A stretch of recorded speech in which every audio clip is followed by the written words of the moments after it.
ఆశా వర్కర్ల సమస్యలను పరిష్కరించాలని కోరుతూ సిఐటియు ఆధ్వర్యంలో భద్రాద్రి కొత్తగూడెం కలెక్టరేట్ కార్యాలయం ఎదుట ఆశా వర్కర్లు నిరసన కార్యక్రమం చేపట్టి రాష్ట్ర ప్రభుత్వానికి వ్యతిరేకంగా నినాదాలు చేశారు. ఆశా వర్కర్లకు చెల్లించాల్సిన బకాయిలు చెల్లించకపోగా ఆశా వర్కర్లను సర్వేలకు, ఎలక్షన్స్కు, ప్రతి ప్రభుత్వ కార్యక్రమాలకు పనిచేయించుకుంటున్నారు. కానీ జీతబత్యాలు చెల్లించడంలో మాత్రం ప్రభుత్వాలు నిర్లక్ష్యంగా వ్యవహరిస్తున్నాయని వారు ఆవేదన వ్యక్తం చేశారు. గత 3 సంవత్సరాల నుంచి పెండింగ్లో ఉన్న లా ప్రాసిడ్ సర్వీస్ డబ్బులు ఇంత మటుకు చెల్లించలేదని వాపోయారు.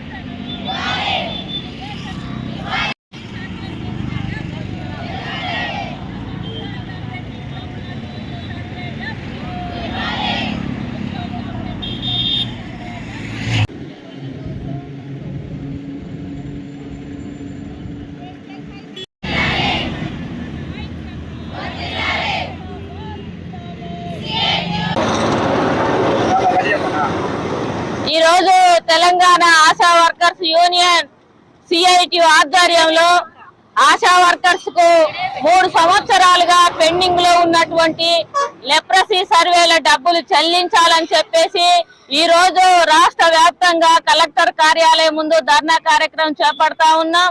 ఈ ప్రభుత్వం పారితోషికం లేని అనేక పనులు చేయించుకుంటా ఉంది. కానీ పని చేయించుకోవడంతో పాటు ఫిక్స్డ్ వేతనం అనేది లేదు.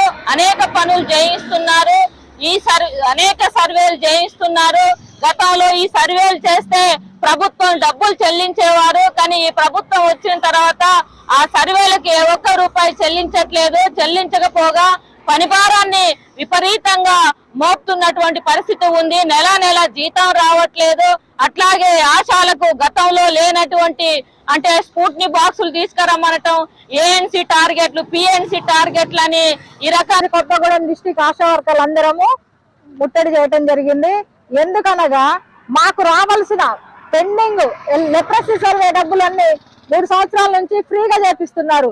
రేపు వస్తాయి, మాకు వస్తాయి అని అంటున్నారు. పైన